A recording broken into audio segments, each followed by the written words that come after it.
낡은 공장이 있었습니다. 그런데 그 공장을 보면서 이곳을 새로운 명소로 만들어야겠다. 이곳에 다시 사람들이 많이 찾아오도록 만들어야겠다라고 생각한 사람들이 있었습니다. 그렇게 이 마을을 다시 일으키는 프로젝트가 준비되어 갔습니다. 영향력이 있는 사람들을 모아서 그들의 지지를 받기 위한 프레젠테이션이 시작됐습니다. 발표자는 자신들의 계획을, 프로젝트의 내용을 제시하기 전에 전혀 다른 이야기를 시작했습니다. 그 마을의 역사에 대해서, 그 지역이 가장 번창했을 때 어떤 모습이었는지, 그 마을에서 자란 사람들은 어떤 사람인지, 낡은 공장에서 평생을 일해왔던 사람들, 지역사회가 갖고 있는 정신, 장소의 역사와 의미에 대해서 말하기 시작했습니다. 그 마을이 얼마나 가치가 있는 장소인지 소개하고, 그리고 지금은 방치되어 있지만 아무도 찾아오지 않지만 다시 이곳이 번영해야만 한다, 마땅히 그럴 수 있는 곳이라고 말했습니다. 그리고 아주 조심스럽게 새로운 계획, 프로젝트에 대해서 말하기 시작했습니다.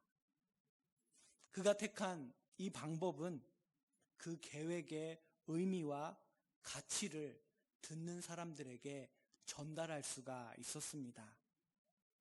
발표자는 처음부터 다짜고짜 제안서를 내밀지 않았습니다. 이 프로젝트가 역사와 어떻게 연속성이 있는지를 말했고, 새로운 변화와 혁신이 어떻게 역사와 조화를 이룰지를 설명했던 것입니다. 오늘 우리는 사도행전 13장을 보고 있습니다. 오늘 본문에서 바울은 이 영국의 한 마을을, 그 공장을 명소로 만드는 프로젝트하고는 비교할 수 없는 큰 하나님의 프로젝트를 품고 있습니다. 그리스 로마 세계에 많은 사람들을 찾아가고, 그리고 그 세계 각지에 흩어져 있는 디아스포라 유대인들에게 예수 그리스도의 복음을 전하고 하나님의 나라를 세운다는 그 프로젝트를 이루기 위해 바울은 일하고 있습니다. 예수님께서는 바울이 그 사실을 알기도 전부터 이미 바울을 택하셨습니다.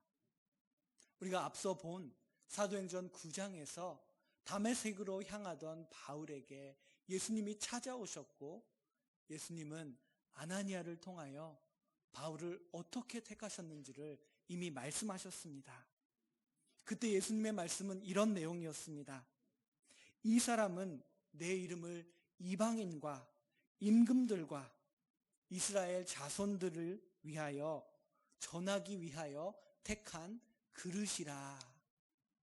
그렇게 택한 사울이 이제 바울이라 일컬음을 받게 되었고, 그 바울이 본격적으로 전도를 위한, 선교를 위한 여정을 하고 있습니다.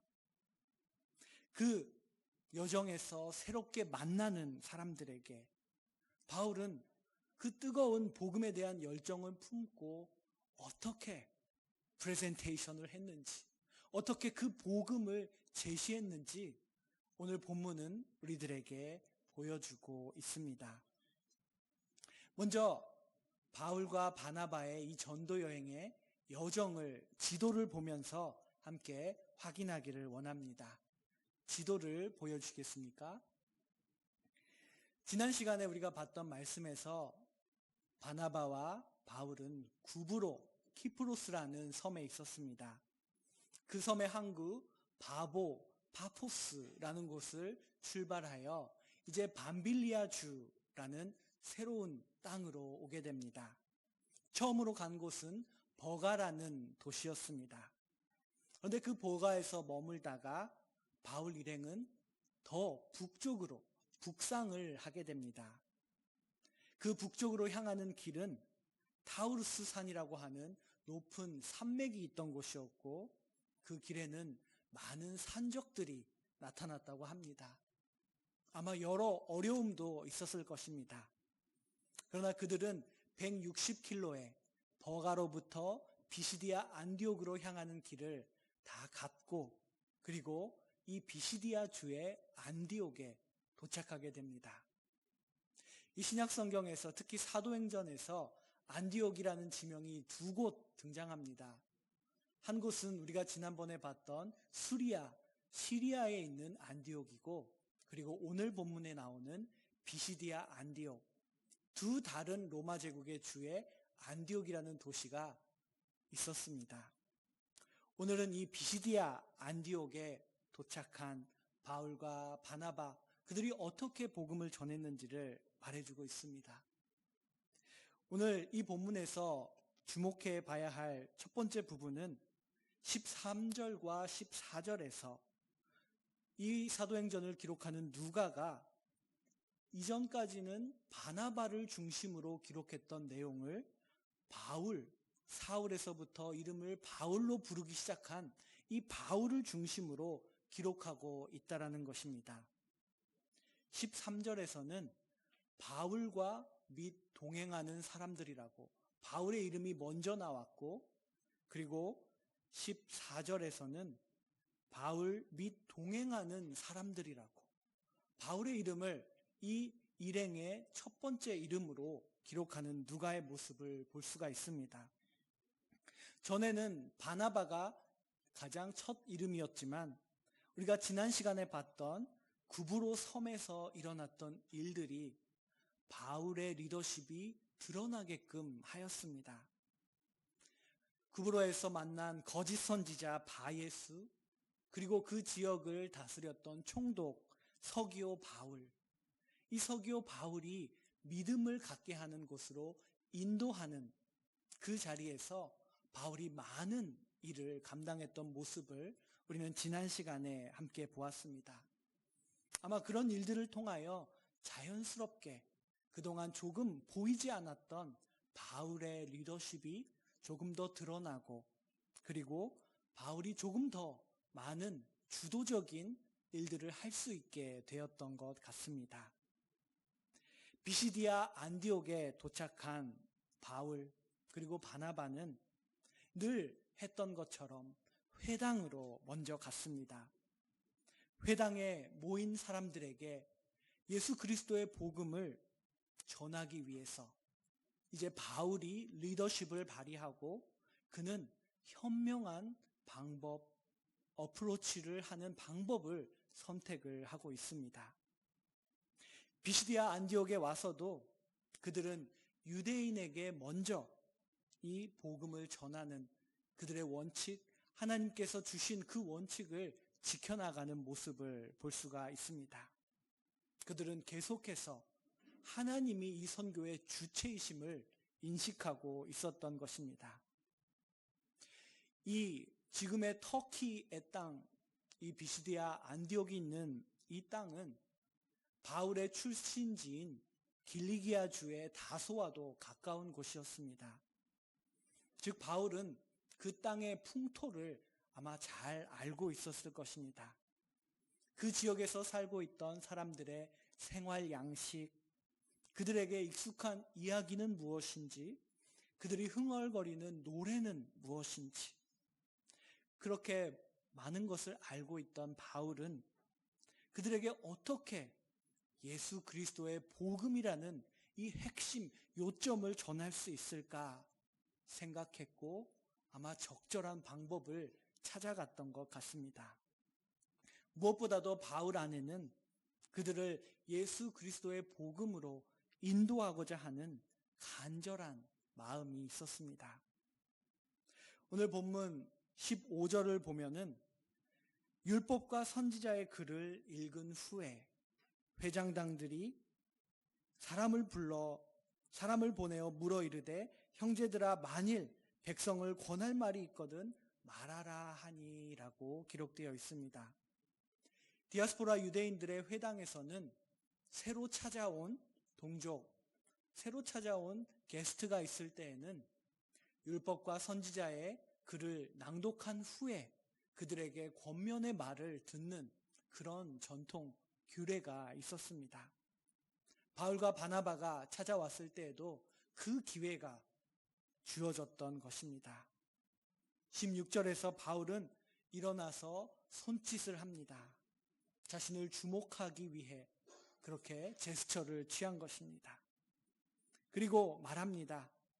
이스라엘 사람들아, 및 하나님을 경외하는 사람들아, 들으라. 그 회당에는 유대인들도 있었지만 누가가 하나님을 두려워하는 사람들이라고 기록하는 이방인들도 있었습니다.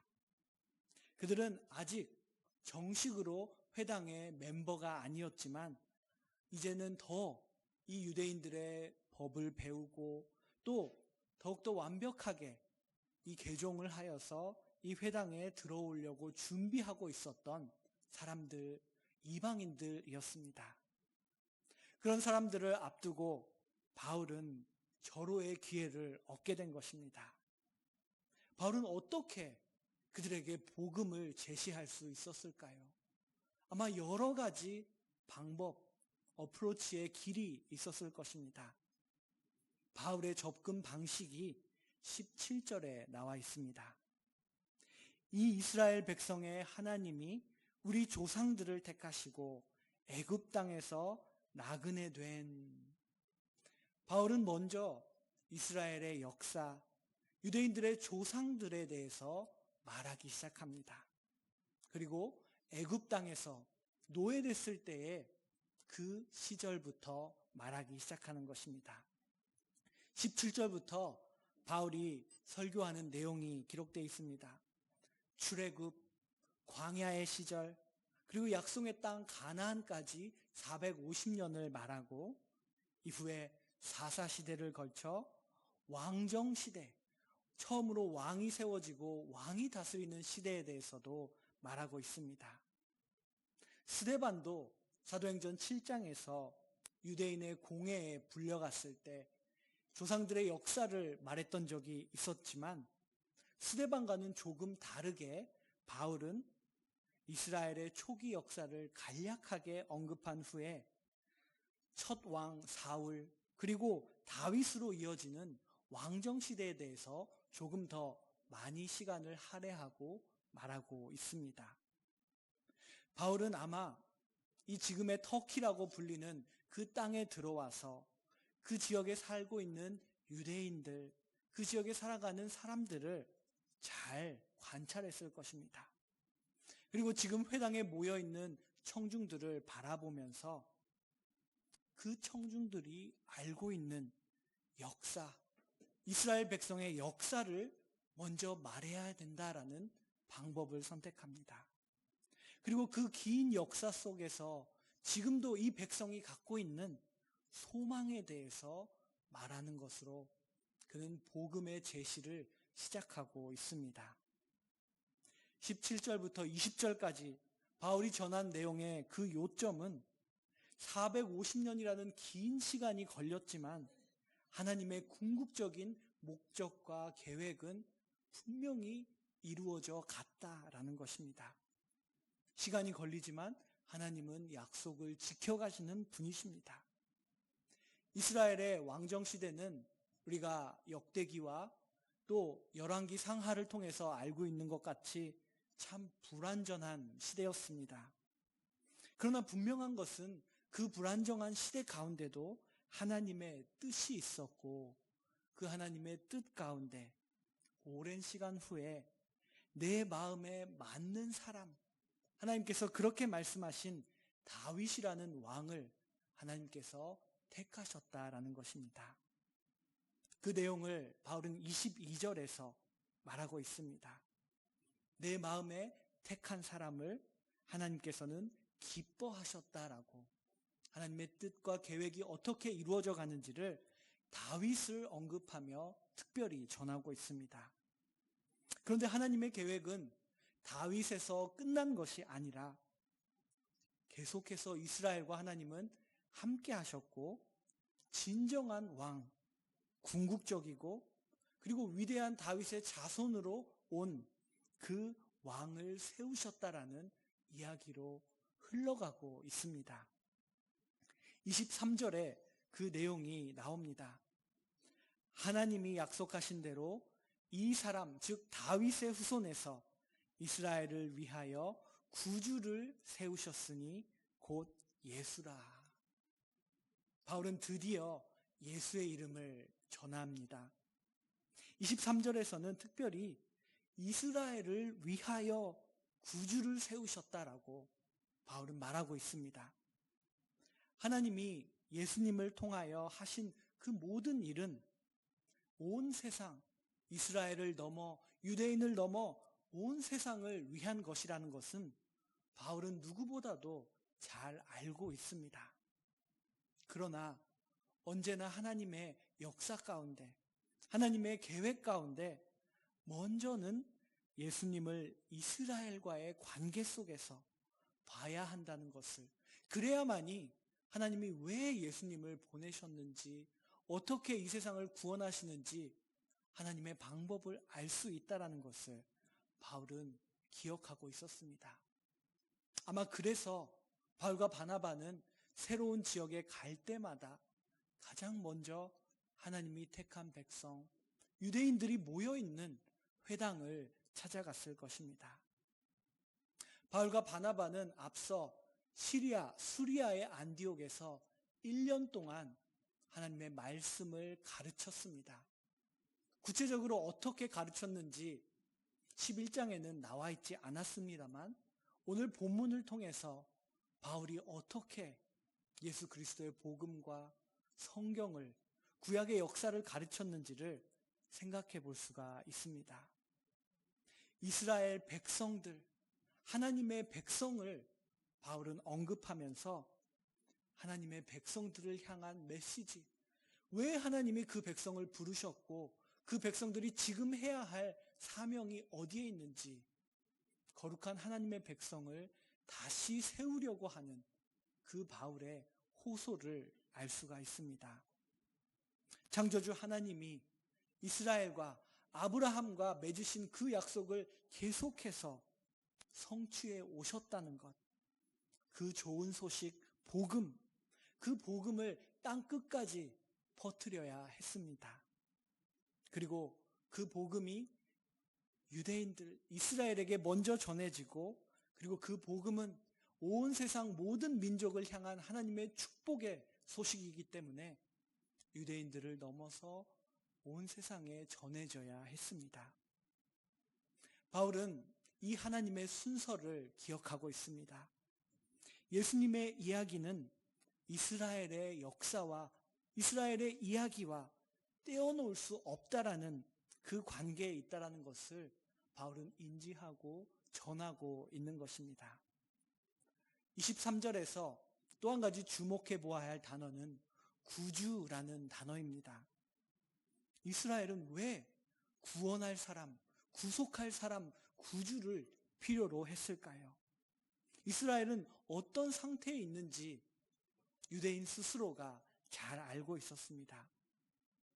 1세기에 유대인들이 인지하던 이스라엘의 문제, 그들은 분명 하나님의 백성으로 부름을 받았지만 자유로운 삶을 살 수가 없었습니다. 물론 로마의 지배가 있었지만 그 외에도 그들은 하나님께서 모세를 통해서 주신 율법을 자유롭게 지켜나가는 삶을 살지 못했던 것입니다. 하나님께서 주신 그 뜻은 언제 이 이스라엘 백성 가운데서 일어날 것인가? 이스라엘은 언제 이 끊임없는 속박에서 해방될 수 있는 것일까? 이 질문은 유대인들이 갖고 있었던 개인적이면서도 공동체적인 질문이었습니다. 이 질문에 대해 바울은 23절에서 이스라엘을 위하여 다윗의 후손으로 구속할 이 구주를 세우셨는데 그분이 바로 예수라고 말하고 있습니다. 바울이 전하고 싶었던 요지, 바울이 갖고 있는 그 큰 원대한 하나님의 프로젝트를 지금 바울은 이렇게 전하고 있는 것입니다. 초대교회는 다윗의 자손으로 오신 예수라는 것을, 구세주가 다윗의 자손으로 오셔야 한다는 것을 잘 알고 있었습니다. 바울 또한 그러했고, 바울은 그의 만년에 쓴 그의 서신 로마서에서도 그것을 첫 시작하면서 언급하고 있습니다. 로마서 1장을 보면은 그 내용이 나옵니다. 로마서 1장 2절에서 이 복음은 이라고 말하면서 오늘 본문에서 전하는 이 예수 그리스도의 복음을 바울은 로마서에서 다시 한번 말합니다. 하나님이 선지자들을 통하여 그 아들에 관하여 성경에 미리 약속하신 것이라. 오늘 본문에서도 이스라엘의 역사를 언급했는데 바울은 그 역사의 흐름 속에 예수 그리스도가 있다라는 것을 로마서에서도 기록합니다. 로마서 1장 3절에서 그의 아들에 관하여 말하면 육신으로는 다윗의 혈통에서 나셨고 다윗의 혈통으로 오셨다라는 것을 로마서에도 바울은 강조하고 있습니다. 4절에서 성결의 영으로는 죽은 자들 가운데서 부활하사 능력으로 하나님의 아들로 선포되셨으니 곧 우리 주 예수 그리스도시니라. 바울은 이렇게 동일한 복음의 흐름을 이 안디옥에서도 그리고 로마에 보내는 편지에서도 전하고 있는 것입니다. 오랜 잉태의 기간, 기다림의 기간이 있었습니다. 그동안 가리워져 있었던 그 메시아에 대한 하나님의 약속은 이제 이루어졌습니다. 그리고 그 메시지는 이스라엘뿐만 아니라 그것은 온 세상을 향하여 선포되어야 할 말씀이다라는 것. 그러나 이스라엘에게 먼저 주어진 말씀이다라는 것을 바울은 오늘 본문에서도 말하고 있습니다. 그렇게 예수 그리스도를 역사의 흐름 속에서 전하면서 바울은 또 다른 가까운 역사 속에서도 하나님께서 보내주신 한 사인이 있었다라는 것을 얘기합니다. 24절에서 그가 메시아 예수가 오시기 전에 앞서서 요한이 먼저 회개의 세례를 이스라엘 모든 백성에게 전파하니라. 바울은 여기서 세례 요한을 말하고 있습니다. 세례 요한은 이 당시에 모든 유대인들이 존경하고 두려워했던 참된 선지자라고 불렸던 사람이었습니다.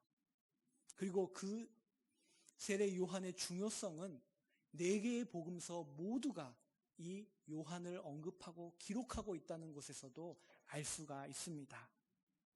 메시아가 아무런 사전 발표 없이 등장한 것이 아니라 아무런 준비가 되어 있지 않은 상황에서 오신 것이 아니라 먼저 세례 요한을 통해서 하나님께서 준비하게 하셨는데 그 준비가 회개의 세례였다라는 것을 바울은 말합니다. 바울은 이 요한을 말하면서 많은 유대인들이 기대했던 요한이야말로 우리가 기다렸던 메시아가 아닐까, 구주가 아닐까라고 생각했지만 그것이 아니다라는 사실을 말합니다. 25절에서 요한 스스로가 그렇게 말했다라고 말하면서 나는 그리스도가 아니니 내 뒤에 오시는 분이 그분이시고 그분의 신발끈을 풀기도 나는 감당할 수 없다라고, 나는 메시아를 그리스도를 준비하는 사람이다라고 이 요한이 자신의 역할을 말하고 있음을 전했습니다. 그리고 그는 회개로 유대인들을, 이스라엘을 이끌었던 역할에 충실했습니다. 바울은 이렇게 비시디아 안디옥에서 복음을 전하는 절호의 기회를 얻고 그는 1000년의 역사를 돌아보며 먼저 역사와 소망으로 유대인들에게, 회당에 모인 사람들에게 다가갔습니다. 그리고 다윗에 대해서 말했고 다윗이 예수 그리스도를 가리키고 있었다. 그리고 최근에 이 시대에 유대인들이 최근에 경험했던 요한을 말하면서 요한 또한 예수 그리스도를 가리키는 이정표였다라고 말합니다. 바울이 복음을 제시하는 이 방법은 성경을 읽는 우리들에게도 도전을 주고 있습니다. 우리도 바울과 같이 우리가 복음을 전하는 청중들을 먼저 잘 봐야 한다라는 것입니다. 그리고 그들에게 어떤 방법으로 복음을 들고 다가가야 할 것인가, 그들이 읽을 수 있는, 이해할 수 있는 그 내용은 무엇인가, 그들이 이해할 수 있는 언어와 방법으로 예수 그리스도를, 복음을 제시하는 바울의 모습입니다. 이렇게 바울이 고민하면서 이런 방법을 제시할 수 있었던 것은 그가 이 복음에 모든 것을 걸고 있었던 참된 인도자였기 때문입니다. 바울은 그런 복음에 대한 뜨거운 열정을 고린도 교회에 서신을 쓰면서 이렇게 기록했습니다. 고린도전서 9장에 그 바울의 뜨거운 마음이 기록되어 있습니다. 9장 19절에 내가 모든 사람에게서 자유로우나 스스로 모든 사람에게 종이 된 것은 더 많은 사람을 얻고자 함이라. 바울은 기꺼이 종이 되는 삶을 살았다라고 말합니다. 그 이유는 단 한 가지, 모든 사람을 얻고자, 즉 복음으로 그들을 인도하고자 함이라라고 고백합니다. 그러면서 그가 만난 다양한 사람들을 말합니다. 20절에서는 유대인들에게 내가 유대인과 같이 된 것은 유대인들을 얻고자 함이요. 바울은 이방인들을 뜨겁게 그들에게 복음을 전해야 한다는 마음을 갖고 있었지만 동시에 유대인들에게도, 그들에게도 이 복음이 필요하다는 것을 알고 있었고, 유대인들 앞에서 유대인들과 같이 기꺼이 되었다라고 말합니다. 동일하게 얻고자 함이요라고 말합니다. 그리고 23절에서 내가 복음을 위하여 모든 것을 행함은 복음에 참여하고자 함이라. 바울은 이런 모든 자신의 삶의 이유가 복음을 위한 것이었고, 그리고 그 복음에 함께 참여하고자, 그 복음을 듣는 사람들이 이 복음에 함께 참여할 수 있도록 나는 모든 것을 쏟아붓고 있다라는 그 자신의 각오를 고린도 성도들에게 전하고 있다라는 것입니다. 그 바울의 마음이 오늘 이 사도행전의 본문에서도 그대로 드러나고 있습니다. 우리는 이 복음을 얻은 자로서, 하나님께서 불러주신 하나님의 백성으로서 이 복음을 어떻게 갖고 있는지, 또 이 복음을 어떻게 사람들에게 나타내고 전하고자 하고 있는지 오늘 본문을 통해서 다시 한번 생각해 보기를 소망합니다. 우리를 통하여 바울이 전했던 것처럼 예수 그리스도의 복음이 21세기를 살아가는 많은 사람들에게 전해지는 놀라운 역사가 일어나기를 간절히 소망합니다. 기도하겠습니다. 사랑이 풍성하신 하나님, 저희들을 긍휼히 여기시고 예배의 자리로 이끌어 주셔서 하나님의 말씀으로 영의 양식을 주시니 감사합니다. 1세기를 살았던 바울이라는 사람이 얼마나 뜨거운 열정과 각오를 갖고 있었는지, 그가 만나는 사람들에게 모든 것을 쏟아부으며 그들에게 맞는 방법으로 복음을 들고 제시했던 그 모습을 바라봅니다. 하나님, 우리들에게도 은사로, 은혜로 이 복음을 주셨는데 우리가 이 복음을 어떻게 다루고 있는지, 또 어떻게 이 복음을 전하고 있는지 생각합니다. 주여, 저희들에게 지혜를 주시고 성령의 인도함을 허락해 주셔서 우리의 삶을 통하여 복음이 우리들의 주변의 사람들에게 아름답게, 효과적으로, 적절하게 전달돼 나아갈 수 있도록 우리를 사용하여 주시옵소서. 예수 그리스도의 이름으로 기도드립니다. 아멘.